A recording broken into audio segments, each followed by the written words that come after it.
আল্লাহর উপর তো হাত নেই আমাদের কারো। তারপরও প্রোগ্রামটি হচ্ছে, এই জন্য আমি যারা আয়োজক তাদেরকে আমি আমার পক্ষ থেকে এবং উপজেলা বিএনপির পক্ষ থেকে আন্তরিক ধন্যবাদ ও কৃতজ্ঞতা জানাচ্ছি। প্রিয় নেতৃবৃন্দ, মাগরিবের পর এশার আসন্ন আক্রমণের হয়েছে, আপনারা সেই দুপুর 3 তারিখ অপেক্ষা করছেন, সেজন্য আমি বক্তব্য বাড়াবো না। শুধু একটি কথা স্মরণ করে দিতে চাই, আপনাদের মনে থাকার কথা, 2024 সালের সম্ভবত এপ্রিল বা মে মাসে বিএনপির কেন্দ্রীয় বিএনপির প্রোগ্রাম লিফলেট বিতরণ করাকে কেন্দ্র করে এই বাজারে লিফলেট বিতরণ করেছিলেন হামিদ মেম্বার সাহেব, কার মেম্বার সাহেব, মোয়াজ্জেম সহ, মতিন সহ, হুমায়ুন বংশের অসংখ্য নেতৃবৃন্দ সেদিন এই বাজারে লিফলেট বিতরণ করেছিলেন জনগণের কথা বলে। কিন্তু সেই লিফলেট বিতরণকে কেন্দ্র করে এই মোয়াজ্জেমকে প্রায় 1 কিলোমিটার মতো দৌড়ে নদীতে ফেলে তারপর গ্রেফতার করিয়েছিল যারা, তারাই আবার পুলিশের হাত থেকে রক্ষা করেছিল। এই ছিল তাদের রাজনীতি। যারা একটা লিফলেটের ওজন বহন করতে পারে না, তাদের দেশ শাসন করার কোনো অধিকার নাই। যারা একটি লিফলেট, একটা কাগজ, এই কাগজে কয়েক টুকরা কলমে লেখা ছিল বিএনপির চেয়ারপারসন দেশনেত্রী বেগম খালেদা জিয়া এবং বিএনপির ভারপ্রাপ্ত চেয়ারম্যান জনাব তারেক রহমানের কিছু বক্তব্য উল্লেখ করা ছিল জনগণকে সচেতন করার জন্য। সেই লিফলেট বিতরণকে কেন্দ্র করে এই রাজারাগড়ের নেতৃবৃন্দের বিরুদ্ধে, উদয়ঞ্চল নেতৃবৃন্দের বিরুদ্ধে, কালিকাপুর নেতৃবৃন্দের বিরুদ্ধে যে অরাজক পরিস্থিতি তৈরি করেছে পুলিশ বাহিনীতে, সেই স্বৈরাচার ক্যাপ্টেন তাজ এবং তার দূষণ, তার ভাগিনা জনি চেয়ারম্যান এবং তার কিছু সহযোগী আরো অন্যান্যরা ছিল, যারা আমাদের উপর যে নির্মম নিষ্ঠুর অত্যাচার নির্যাতন করেছিল, বাড়ি করে হামলা করেছিল, যারা আমাদেরকে জেল খাটিয়েছে, যারা আমাদের বিরুদ্ধে ভুয়া মামলা দিয়েছিল, যে মামলার কোন অস্তিত্ব পরবর্তীতে পুলিশ পায়নি, এখনো সেই মামলা আমাদের মধ্যে আছে, আমরা এখনো হাজিরা দিচ্ছি, সেই মামলা শুরু হয় এখনো শেষ হয়নি। আপনাদের এই কথাটুকু কেন বললাম? যেহেতু এটা সাদ্দাম বাজার, এই সাদ্দাম বাজার একটা ইতিহাস ঐতিহ্য আছে। এখানে সর্বসাধারণ বাজার করে, এখানে আওয়ামী লীগ নাই, বিএনপি নাই, জাতীয় পার্টির সকল ধরনের লোক বসবাস করত। কিন্তু তারা এতই অত্যাচার, নির্যাতন, জুলুম করেছিল, আমরা একটি লিফলেট বিতরণ করেছিলাম, এখানে সেটা করতে দেয় নাই ঠিক মতন। আজকে আমি এই কথাটুকু এই কারণে বলছি, ভবিষ্যতে এখানকার যারা নেতৃত্ব দিচ্ছেন আপনাদেরকে সাবধান করে দিচ্ছি, আপনারা এমন কোন অপকর্ম করবেন না যাতে জনগণের বই আবার আপনাদের পালাতে হয়। আর ওই সকল আওয়ামী লীগদেরকে তাদের সাথে কোনো সম্পর্ক রাখবেন না যারা আপনাদেরকে ব্রাহ্মণবাড়িয়া কোর্টে বারান্দায় বারান্দায় ঘুরতে পাঠিয়েছিল, যারা আপনাদেরকে বানসারামপুর ছেড়ে, রাজানগর ছেড়ে, পার্শ্ববর্তী চট্টগ্রাম বিভিন্ন জায়গায় 2,500 গিয়ে থাকতে হয়েছিল, নদীতে ঘুমাতে হয়েছিল। সেই সকল দূষণদের সাথে আপনারা কেউ আঘাত করবেন না। আর আজকে শহীদ প্রেসিডেন্ট জিয়াউর রহমানের শাহাদত বার্ষিকীতে দাঁড়িয়ে আমি একটি কথা বলতে চাই, এই উদয়ঞ্চল ইউনিয়নে যে জুলুম, অত্যাচার, নির্যাতন করা হয়েছে, তার প্রত্যেকটির হিস্সা আমরা অবশ্যই নিব এই বানসারামপুর মাটিতে এবং উদয়ঞ্চলের মাটিতে। যারা আমাদেরকে অত্যাচার, নির্যাতন করেছিল আমরা সেগুলো ভুলে নাই, কিন্তু কেউ কেউ এখনো দেখি রাতের অন্ধকারে মেসেঞ্জারে হুমকি দেয়, আমার ভাইদেরকে সৌদি আরবে হুমকি দেয়, দুবাইতে হুমকি দেয়, তাদেরকে সাবধান করে দেয়। আমরা ভদ্রগণের সন্তান, আমরা সকলকে মিলেমিশে বসবাস করতে জানি, তাই বলে আপনি ভাববেন না আমাদের ভদ্রতার আড়ালে যে আমরা দুর্বল। কেউ যদি এটা চিন্তা করেন বাংলাদেশ জাতীয়তাবাদী দলের বিএনপি অঙ্গ সংগঠনের নেতা কর্মীরা দুর্বল, তাহলে আপনি মুখার সড়কে বসবাস করেন। আজকের পরে যদি আমার বিএনপির কোন নেতা কর্মীদেরকে কেউ ফেসবুকে হোক, টেলিফোনে হোক, মেসেঞ্জার গ্রুপে হোক, হোয়াটসঅ্যাপ গ্রুপে হোক, কেউ কোন হুমকি দেওয়ার চেষ্টা করেন, 72 ঘন্টা সময় লাগবে না আপনাকে জেলখানায় পাঠাতে আমাদের। আপনি দূষণ, আপনি জুলুমবাজ, আপনি অত্যাচার করছেন এদেশের জনগণের। আমরা সহ্য করেছি, আমরা অনেক সহ্য করেছি, অনেক ত্যাগ স্বীকার করেছি, কিন্তু আপনাদের কারো কোনো কিছু করে আমরা করি নাই। আমরা আপনাদেরকে মামলা দিয়ে, হামলা দিয়ে দেশান্তরিত করি নাই। আপনারা আমাদের বিরুদ্ধে অনেক কিছুই করেছেন। গত কিছুদিন পূর্বে যে কোনো একটি ঘটনাকে কেন্দ্র করে আমাদের কাউকে কাউকে আপনারা যে হুমকি দিয়েছেন, আমি সবকিছুই জানি। আমার মাইকের আওয়াজ যদি যে থাকে আপনার কান পেতে শুনুন।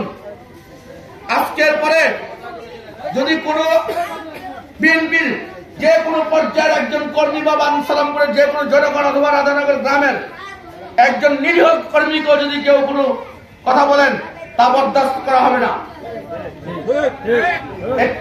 আরেকটি কথা হলো, ইদানিংকালে আমার কাছে কিছু রিপোর্ট এসেছে গোয়েন্দা সংস্থার কাছ থেকে, এখানে মাদকের ব্যবসা পরিচালিত করছে কিছু আওয়ামী বিএনপি মিলে, যারা অতীতে আওয়ামী লীগ করত, এখন বিএনপি সাথে কেউ চেষ্টা করছেন।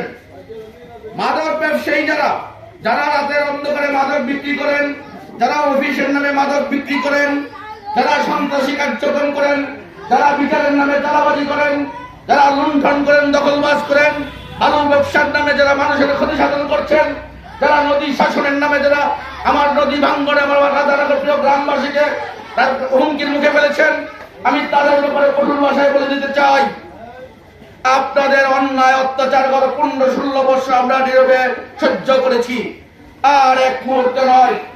এই গ্রামবাসীকে নিয়ে এই নদী ভাঙ্গন অবশ্যই রোধ করা হবে। আমি জানি এই যে ড্রেজার আসছে খুলনা শ্রীমুদ্দিতে কারা কারা যোগাযোগ করেছেন এই ড্রেজারকে আবার রাধানগরের মাটিকে কাটার জন্য, আমি সব জানি। আপনারা 2 টাকা লোভে আবার আমার নিরীহ গ্রামবাসীকে বাস্তুহারা করবেন, সেই সুযোগ আপনাদেরকে দেওয়া হবে না। নদী কাটার নামে, বালু মহলের নামে কেউ যদি আবার আমার বাঞ্ছারামপুর থেকে কালিকাপুর রাধানগর বুদারকান্দির 1 ইঞ্চি মাটি কাটতে চেষ্টা করেন, তাদেরকে দাঁত ভাঙ্গা জবাব দেওয়া হবে ইনশাল্লাহ। অতীতে নদী কাটার নাম করে আজকে যে আমাদের রাধানগর প্রাইমারি স্কুল আজকে হুমকির মুখে, আমাদের একটি স্বাস্থ্য কমপ্লেক্স হুমকির মুখে, এই বাজার হুমকির মুখে, পুরো গ্রাম হুমকির মুখে, বুদারকান্দি চকেরহাড়ি পর্যন্ত হুমকির মুখে, বাঞ্ছারামপুর হুমনা সড়ক আজকে হুমকির মুখে। এখনো আবার কিছু ষড়যন্ত্রকারীরা, ওই প্রেতাত্মদের কিছু দূষণরা আবারও তাদের সাথে যোগাযোগ করে খুলনার শ্রীমুদ্দির এক ভদ্রলোক ডেজারের নাম করে, আমার নদী কাটার নাম করে আবার আমার সীমানা কাটার চিন্তা করছে। আমি ইতিমধ্যে সেখানে বেঁধে দিয়েছি। আমি জানি কারা কারা যোগাযোগ তাদের সাথে করেছেন, আমি নাম প্রকাশ করতে চাই না, তবে সাবধান হয়ে যান, সাবধান হয়ে যান। আপনারা পারবেন না, সেই সুযোগ আপনাদেরকে আর দেওয়া হবে না।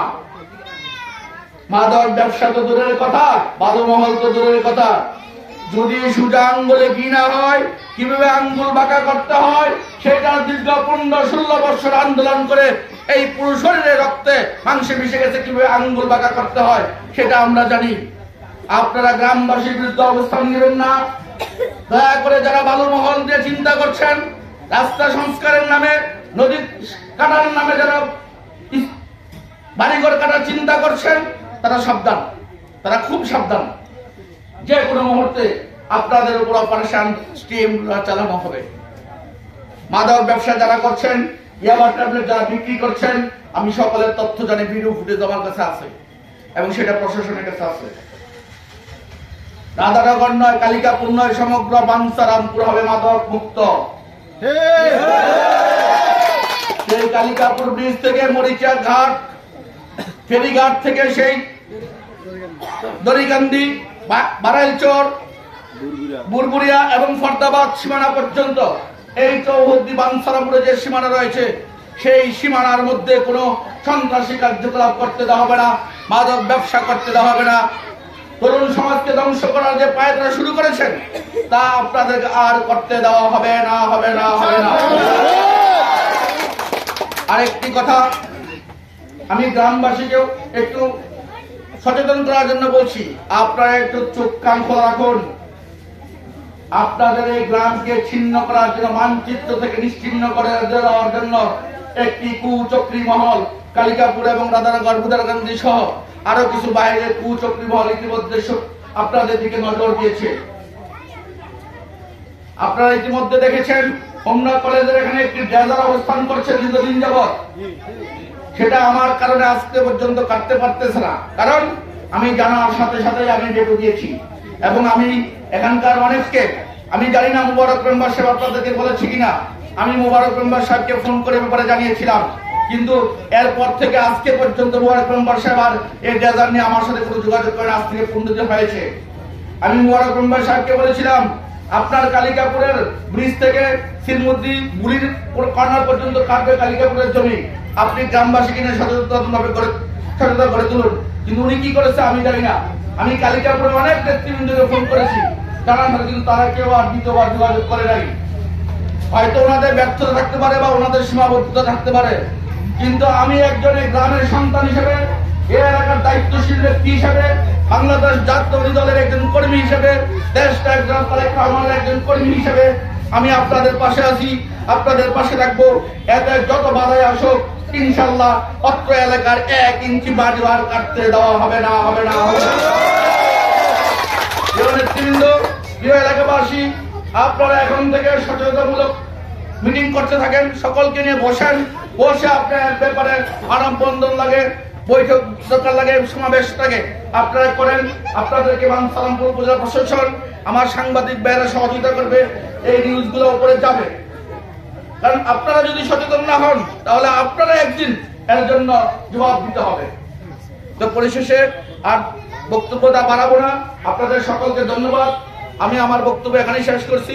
আল্লাহ হাফেজ, বাংলাদেশ জিন্দাবাদ।